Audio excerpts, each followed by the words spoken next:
آج کی ہم اس گفتگو میں، آج کے اس پروگرام میں در حقیقت ہم آپ کو بتانا چاہتے ہیں کہ یہ واقعہ پہلی بار کا نہیں ہے۔ اس سے پہلے بھی 1984-85 میں چوپڑا نام کے ایک شخص نے کلکتہ میں قرآنی آیات کے خلاف ایک ریٹ دائر کی تھی، مگر اس وقت جو کورٹ نے جواب دیا تھا، کورٹ نے جواب یہ دیا تھا کہ آپ کا قرآن کے خلاف یہ ریٹ داخل کرنا ایک جرم ہے۔ سزا متعین کی اس شخص کے اوپر جس چوپڑا نامی شخص نے 1984 میں یا 85 میں کلکتہ ہائی کورٹ میں ریٹ داخل کی تھی۔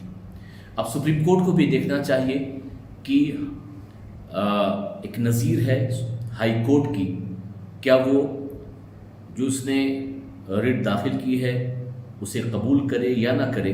یہ ایک قانونی پیچیدگی ہے، اور ہم تو سمجھتے ہیں کہ جو قانون کے جانکار ہیں اور ان سے جو ہمیں اطلاع ملی، یہ ایسی چیز نہیں ہے۔ سپریم کورٹ کو ریجیکٹ کر دینا چاہیے اور سپریم کورٹ کو ایکسیپٹ نہیں کرنا چاہیے۔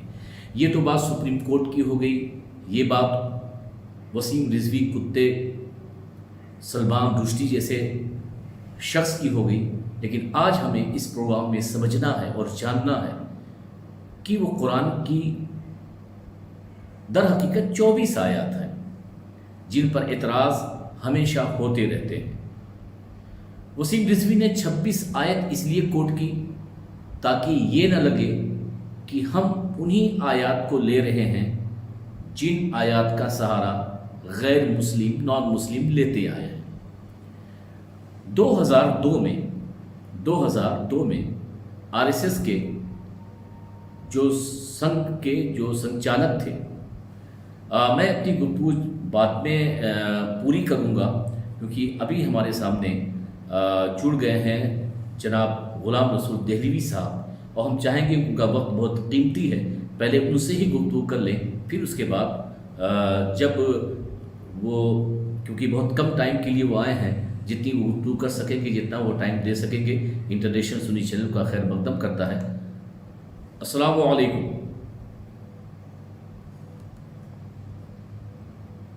ہماری آواز آ رہی ہے؟ السلام ورحمۃ اللہ وبرکاتہ۔ آپ کو جی آواز پہنچ رہی ہے؟ بالکل پہنچ رہی ہے، بالکل پہنچ رہی ہے۔ آپ کیسے ہیں؟ جی بالکل آ رہی ہے۔ آپ کیسے جی ہیں؟ الحمدللہ۔ میں کسی فنکشن میں آیا ہوا تھا اور اس کے باوجود بھی کچھ وقت نکالنے کی کوشش کی ہے مصروفیات سے، جی تو بلا کسی تمہید کے آئیے موضوع پہ بات کرتے ہیں۔ میں سب سے پہلے آپ سے دیکھیے، سوال میں کرنا سمجھتا چاہوں ہوں گا، میرا جو جی میں سوال کر کے آتا رہوں گا، یہ جہاد کیا ہے؟ کیونکہ اکثر آیتوں کا تعلق جہاد سے ہے اور جہاد پر ہی سب سے زیادہ اعتراض ہوتا ہے، تو آپ جہاد کے تعلق سے بتائیں گے کہ اسلام میں جہاد کا مطلب کیا ہے اور جہاد صحیح معنوں میں ہے کیا، اور جہاد کے تعلق سے جو غلط فہمیاں پیدا کی جا رہی ہیں اس کا صحیح جواب کیا ہے؟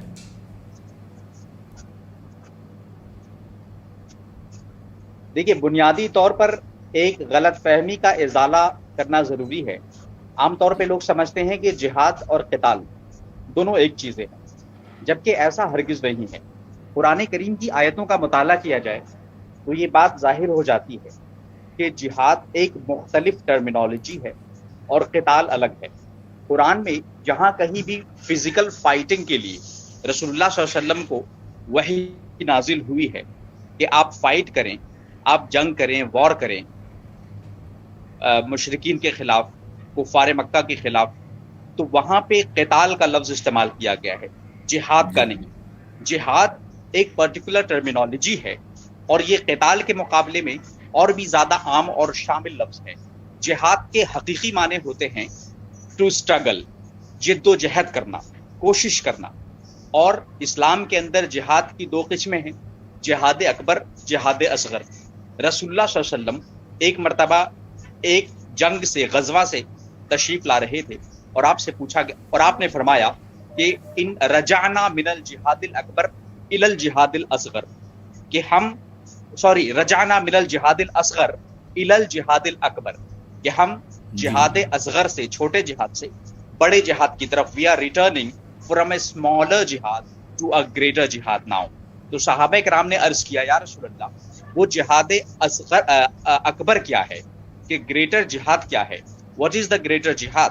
رسول اللہ صلی اللہ علیہ وسلم نے ارشاد فرمایا اپنے نفس کی اچھاؤں کے خلاف لڑنا، to fight against the baser instincts, to fight against one's whims and desires and one's wishes، جو نفس کی نفسانیت ہے اس کے خلاف لڑنے کو جہاد اکبر کہا گیا۔ اور جہاں تک جہاد اصغر کی بات ہے تو غزوات کو جہاد اصغر کہا گیا، اور قرآن کریم کی ٹرمینالوجی میں بات کریں تو قتال کا لفظ استعمال کیا گیا ہے۔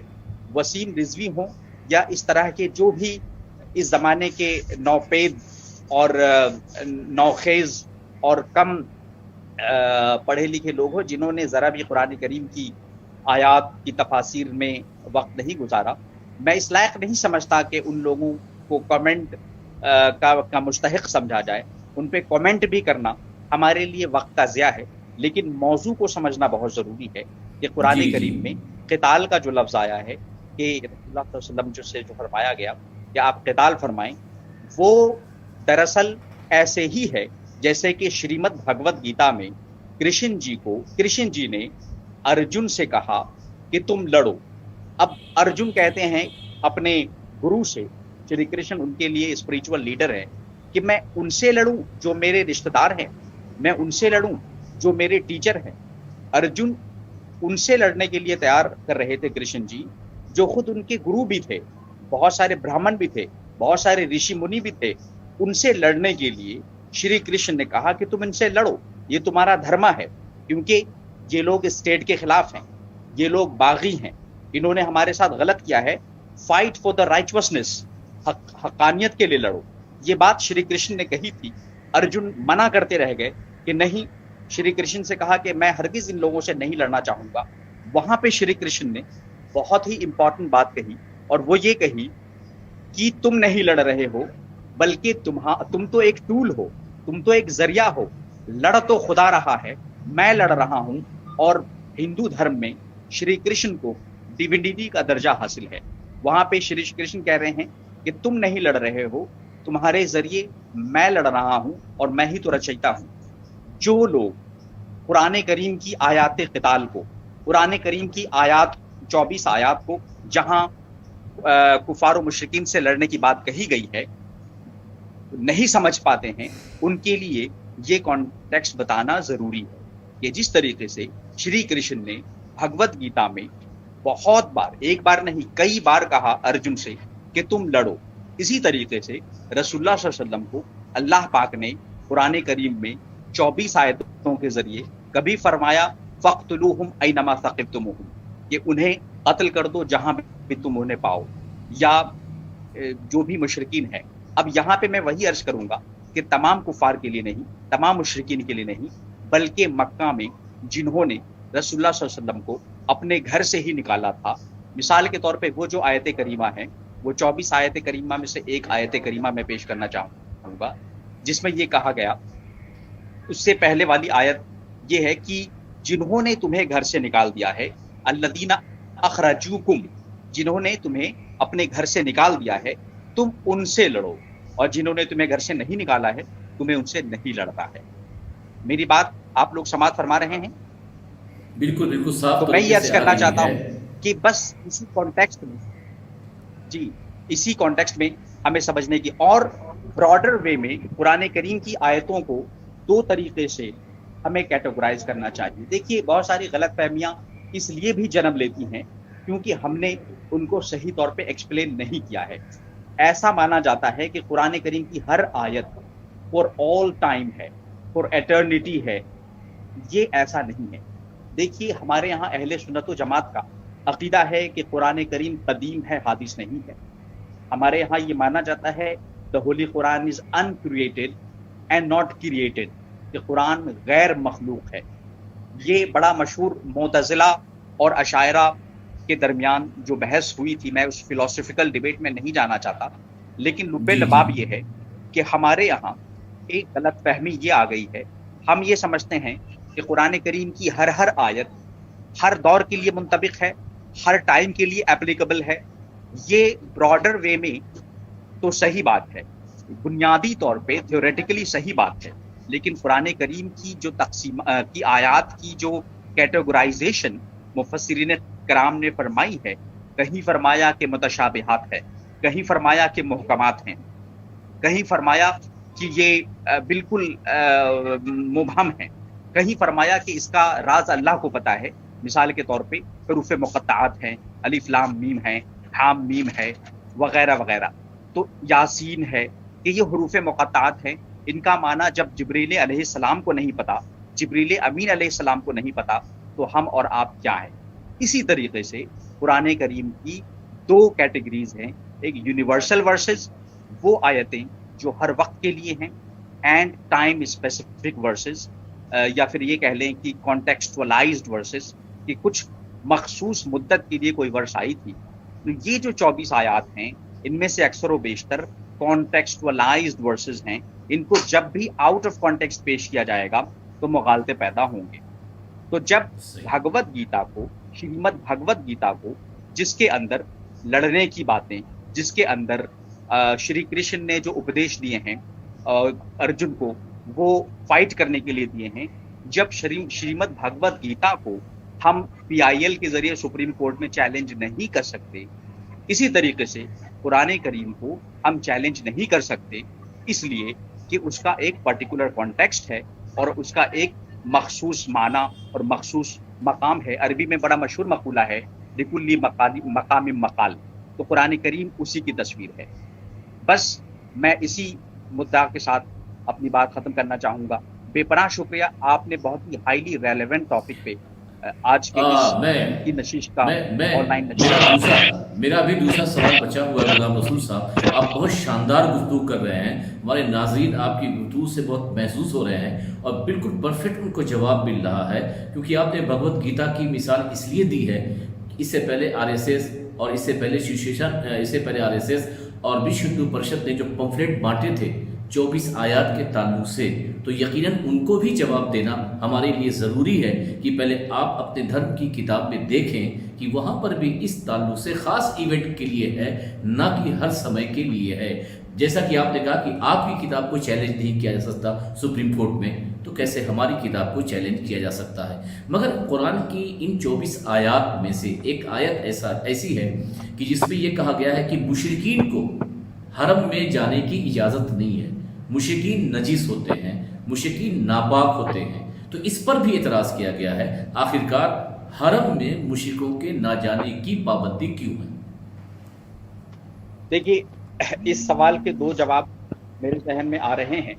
وقت قلت دامگیر ہے، لیکن میں عرض کرتا چلوں کہ جس طریقے سے نان مسلمس کو حرم میں جانے کی اجازت نہیں ہے، تو یہ محض اسلام میں ہی نہیں ہے، کرسچینٹی میں۔ میرا خود جانا ہوا ہے روم میں نے دیکھا روم کے اندر پاپ جو ویٹیکن سٹی ہے، جو ان کے لیے حرم شریف کی طرح ہے، دنیا بھر کے عیسائیوں کے لیے، دنیا بھر کے کرسچنس کے لیے پاپ ویٹیکن سٹی جو ہے وہ حرم کی طرح ہے، مکہ مکرمہ کی طرح ہے، کعبہ شریف کی طرح ہے۔ اس کی قداست اور اس کی سینکٹیٹی اور ہولینس کو وہ اتنا معتبر سمجھتے ہیں، گریٹلی کنسیڈر کرتے ہیں کہ اس کے اندر نان کرسچنس کو جانے کی اجازت نہیں دیتے ہیں۔ ان کے پرٹیکولر رولز اینڈ ریگولیشنز ہیں، ریسپیکٹیو ماڈولیشنز ہیں۔ اسی طریقے سے حرم شریف کے بھی کچھ آداب ہیں اور اس کی بھی کچھ پاس و لحاظ ہے۔ رہ گئی بات قرآن کریم کی وہ آیات جن کے اندر نجاست، انما المشرکون نجس، کہ مشرکین نجس ہے، ناپاک ہے، اس طرح کی باتیں جو قرآن کریم کی آیت ہیں، میں وہی کہوں گا کہ اس کا مس انٹرپریٹیشن ہوتا ہے۔ فقہ حنفی میں نجاست پہ بڑی طویل بحث کی گئی ہے، اور میں ہدایہ اولین کا وہ اقتباس نقل کرنا جس میں صاحب ہدایہ علامہ مرغنانی فرماتے ہیں، علامہ مرغنانی، امام مرغنانی فرماتے ہیں کہ النجاست قسمین، نجاست کی دو قسمیں ہیں، النجاست نوعین یا قسمین، اس طرح کے الفاظ ہیں کہ دو قسمیں ہیں۔ نجاست جس کے معنی میں پورا جو عربی کا جو کوٹیشن ہے آپ اردو میں بتائیں جی۔ آسان لفظوں میں بتانا چاہوں گا کہ نجاست کی دو قسمیں ہیں، ایک ہے روحانی نجاست اسپریچول امپیورٹی اور ایک ہے بدنی نجاست، فزیکل امپیورٹی، جسمانی جیسا جی جسمانی نجاست. تو النجاست نوعین، نجاست بدنیت و نجاست روحانیت. تو جہاں تک بات نجاست روحانی کی ہے، اسپریچول امپیورٹی کی ہے، تو قرآن کریم نے انما المشرکون نجس اس معنی میں فرمایا ہے کہ جو نجاست روحانی ہے، روحانی طور پہ اسپریچولی امپیور لوگ وہ ہیں جو اللہ کے ساتھ کسی اور معبودان باطل کو شریک کرتے ہیں، توحید کی خلاف ورزی کرتے ہیں، وحدانیت کے منکرین ہیں. اگر اس قسم کی نجاست کی بات قرآن کریم نے کہی ہے تو اس میں کوئی دو رائے نہیں، وہ خود بھی مانتے ہیں. پیگنز آف دی جی مکہ، مشرکین مکہ خود بھی مانتے تھے کہ وہ موحدین نہیں تھے. تو قرآن کریم نے دوسرے لفظوں میں یہی فرمایا ہے کہ مشرکین جو ہیں وہ موحدین نہیں ہیں، نجس ہیں روحانی طور پر. اور رہ گئی بات بدنی طور پہ، جسمانی طور پہ، فزیکلی نجس ہونا، تو ایک نان مسلم بھی اتنا ہی پیور ہو سکتا ہے جتنا کہ ایک مسلمان ہے، اگر صفائی ستھرائی جسمانی طور پہ کرے، طہارت کرے، استنجا کرے وغیرہ وغیرہ. تو یہ بھی ایک غلط فہمی اور مغالطے کے طور پہ پھیل گیا ہے، اس کا ازالہ ضروری ہے. لیکن جہاں تک دخول مکہ کی بات ہے کہ مکہ میں کعبہ شریف میں کیوں نہیں داخل ہونے دیا جاتا، تو یہی ہمیں پہلے اس سوال کا جواب ڈھونڈنا چاہیے کہ ویٹیکن سٹی میں کرسچنس کسی بھی نان کرسچن کو جانے نہیں دیتے، تو ان سے بھی سوال کریں. اگر انہوں نے بھی عام کر دی اجازت تو شاید مسلمانوں سے بھی پوچھنا اس وقت جائز ہو سکتا ہے. And that's all. نہیں، بہت صحیح بات کہی. حالانکہ میرے ساتھ بھی ایک واقعہ ہوا ہے کہ میں بس میں بنارس سے جونپور کے لیے سفر کر رہا تھا، اور آج سے تقریباً 20 سال پہلے کی بات ہے. ایک پنڈت جی نے مجھ سے یہی سوال کیا تھا، تو میں نے ان سے کہا کہ بھائی آپ کیرلا چلے جائیے، ابھی بنارس سے آپ آئے ہیں، کاشی کے مندر چلے جائیے، وہاں تو مسلمانوں کے جانے کی بات تو دور ہے، وہاں پہ دلتوں کو بھی جانے کی اجازت نہیں ہے. تو جب آپ کی ہی کمیونٹی کے لوگوں کو جانے کی اجازت نہیں ہے، مسلمانوں کو جانے کی اجازت نہیں ہے، تو آپ کو کیا حق ہے آپ سوال کریں کہ مکہ اور مدینے میں نان مسلم کو جانے کی کیوں اجازت نہیں ہے؟ جس دن آپ اجازت دے دیں اس کے بعد آپ کو سوال کرنے کا رائٹ اور حق ہوتا ہے کہ آپ کے وہاں اجازت اور آپ کے وہاں پرمیشن کیوں نہیں ہے. بہت بہترین جواب دیا کہ کرسچنٹی میں بھی یہی ہے. جتنے بھی دھرم کے لوگ ہیں، دھرم میں آستھا رکھتے ہیں، ان کے اپنے دھرم کے ساتھ کچھ چیزیں خصوصیت رکھتی ہیں، کچھ چیزیں خاص ہوتی ہیں. وہ چاہتے ہیں کہ ہمارے دھرم کے ساتھ ہی یہ خاص رہیں، کوئی دوسرا اس میں شامل نہ ہو. دنیا کے حالات اور نظام کے مطابق اسلام نے بھی اپنے پوتر اور متبادر جگہوں کو لوگوں سے الگ رکھا. یہ تو بات ہو گئی. دیکھیے، آپ میں نے بہت اچھے طریقے جی ایک شعر یاد آ رہا ہے کہ محبت کے لیے کچھ خاص دل مخصوص ہوتے ہیں، یہ وہ نغمہ ہے جو ہر ساز پہ گایا نہیں جاتا. تو جی خدا سے جو محبت ہے یہ کوئی عام چیز نہیں کہ آپ جس کو چاہیں اجازت دیں، بلکہ یہ ایک خاص محبت ہے اور اس کے لیے خاص آداب ہوتے ہیں، اس کے لیے خاص طور طریقے ہوتے ہیں. آپ ان کی آداب کی پاسداری نہیں کریں گے تو پھر خدا کی محبت بڑی عام سی محبت ہو جائے گی. جی ایک سوال گھوم پھر کر کے پھر وہی آتا ہے، خاص طور سے جو سورہ توبہ کی آیتیں ہیں جس کا آپ نے شروع میں ذکر کیا تھا، اور اس کے علاوہ سورہ نساء کی آیتیں ہیں ان 24 آیتوں میں. اور اس کے لیے تو بہت آپ نے پچھلے پروگرام میں کچھ جواب بھی دیا تھا، مگر کیونکہ نیٹ ورک صحیح نہیں تھا ہم اس سوال کو پھر سے دہرائیں گے کہ جو قرآن میں یہ آیت آئی ہے کہ جہاں بھی مشرک ملے انہیں مارو، جہاں بھی کافر ملے انہیں مارو. اس کو آپ ایک صحیح پھر ایک بار ایکسپلین کر دیں گے، وضاحت کر دیں گے تاکہ ہمارے ناظرین بھی سمجھیں، اور ان ناظرین کے ذریعے جہاں تک یہ بات پہنچ رہی ہے وہ بھی سمجھیں کہ جہاں کافر ملے، مشرک ملے، تم انہیں مارو، قتل کرو. اس کا صحیح مفہوم کیا ہے؟ دیکھیے، میں بالکل عوامی زبان میں ابھی بات کرنا چاہوں گا. جارج ڈبلیو بش نے ایک اسٹیٹمنٹ کیا تھا اسامہ بن لادن کے بارے میں کہ shoot Osama wherever you find him. تو اسامہ کو شوٹ کر دو جہاں بھی پاؤ. امریکن US فورسز کو یہی کہا گیا تھا کہ اسامہ بن لادن جہاں ملے مارو. افغانستان کی تورا بورا میں، کابل کی چٹانوں میں، جہاں ملے مارو. جارج ڈبلیو بش نے کہا تھا international treaties, United nations, human rights council, Amnesty international, دنیا بھر کے جتنی عالمی انسانی حقوق کی تنظیمیں ہیں، کسی نے بھی چی بجبی کوئی نہیں ہوا، کسی نے بھی اعتراض نہیں کیا۔ قرآن کریم نے 2 لفظوں میں یہی تو کہا ہے کہ جنہوں نے ہم رسول اللہ صلی اللہ علیہ وسلم کے اسٹیٹ سے بغاوت کی ہے۔ دیکھیے پروفٹ صرف ایک پروفٹ نہیں تھے، پیغمبر محض ایک پیغمبر نہیں تھے، بلکہ اسٹیٹس مین بھی تھے، صاحب ریاست بھی تھے۔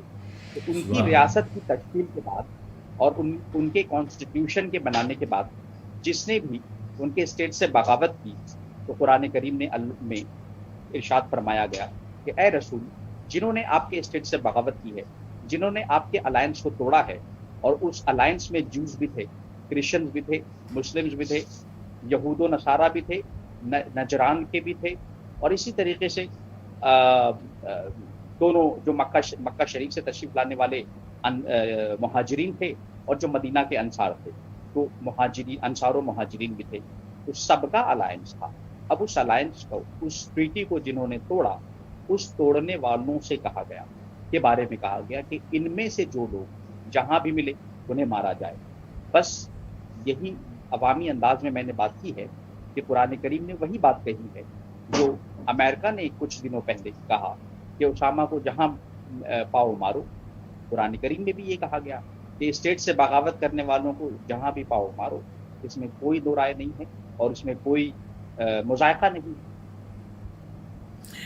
جو آپ نے اس دن بات کہی تھی فتنے کے تعلق سے، کہ فتنہ کا جو مفسرین نے جو اپنے اپنے طور پہ معنی بیان کیا ہے، اور ایک معنی ایک علامہ صاحب نے، ڈاکٹر صاحب نے بھی بیان کیا، اگر وہی معنی لوگوں کے ذہنوں میں ڈالا جاتا تو شاید کہ اتنا کنکلوژن اور اتنی زیادہ دقت نہیں ہوتی۔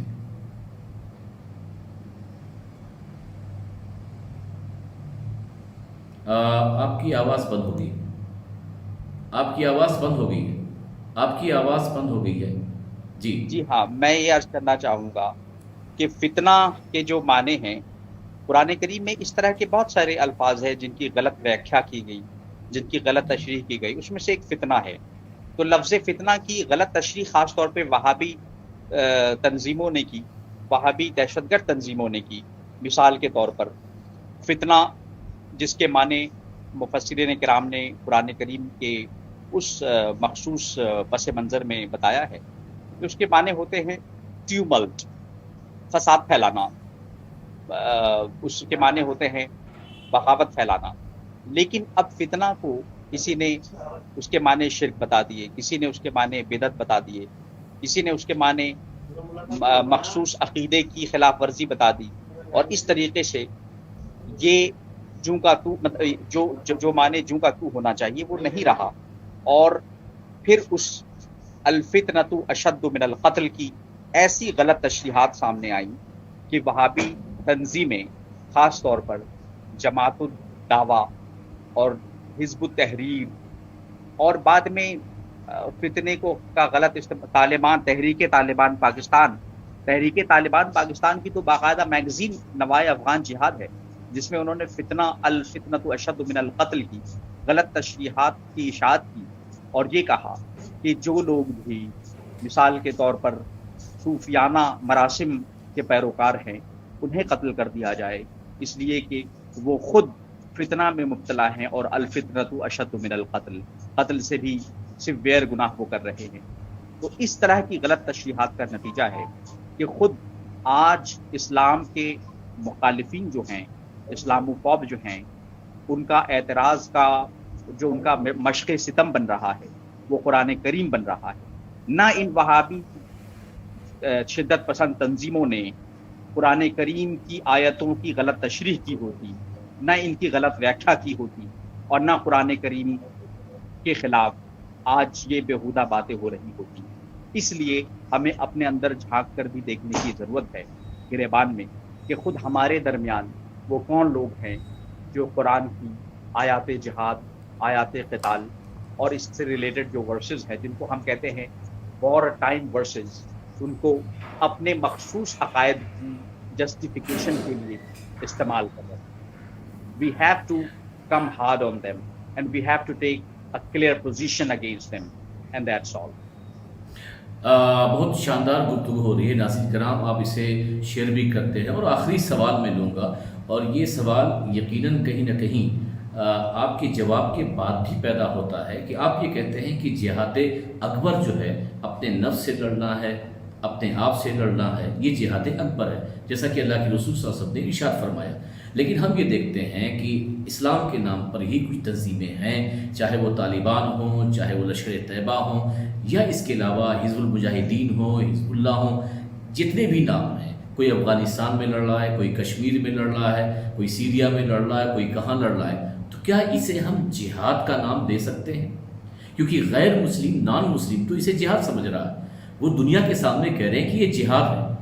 تو کیا قرآن نے جس جہاد کی بات کہی ہے اور یہ لوگ جو جہاد کر رہے ہیں اور جہاد کا نام دے رہے ہیں، یہ واقعتاً جہاد ہے یا قتال ہے؟ آخری سوال۔ دیکھیے،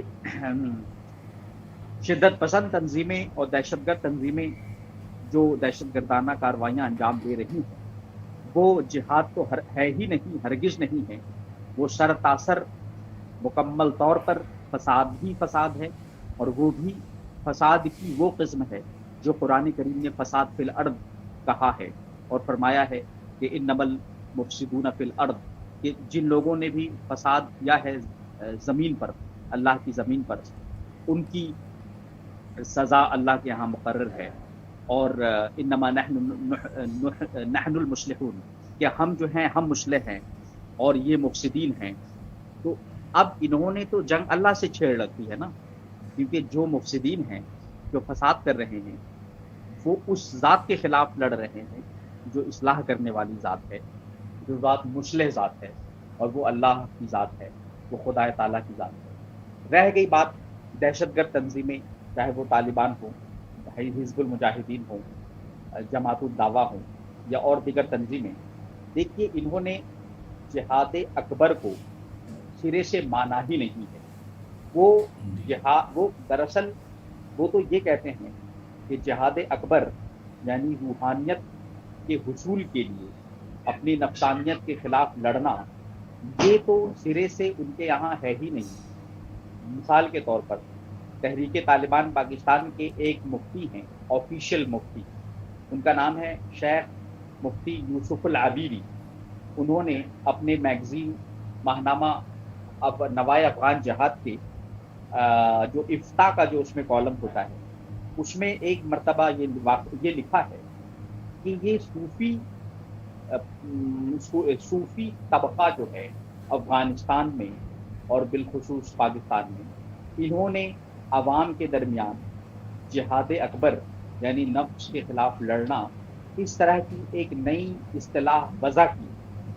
اب آپ دیکھیں یہ کتنا بے بنیاد دعویٰ ہے کہ صوفیاء کرام کے بارے میں، خاص طور پہ افغانستان کے صوفی طبقے کے بارے میں کہا جا رہا ہے کہ انہوں نے وضع کی ہے یہ اصطلاح، جبکہ جہاد اکبر کی اصطلاح کوئی ابھی کی ہے نہیں۔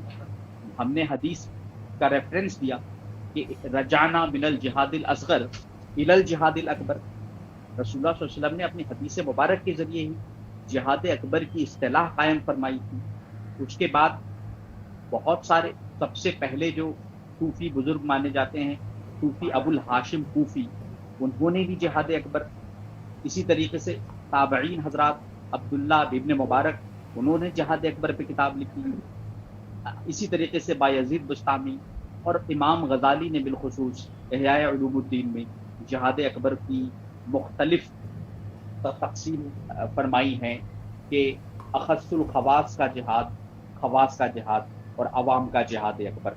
تو جہاد اکبر اپنے نفس سے لڑنے کو کہتے ہیں، اپنی نفسانیت سے لڑنے کو کہتے ہیں، اور اس کی اصل احادیث میں موجود ہے، اور یہ کوئی وضع کردہ چیز نہیں ہے۔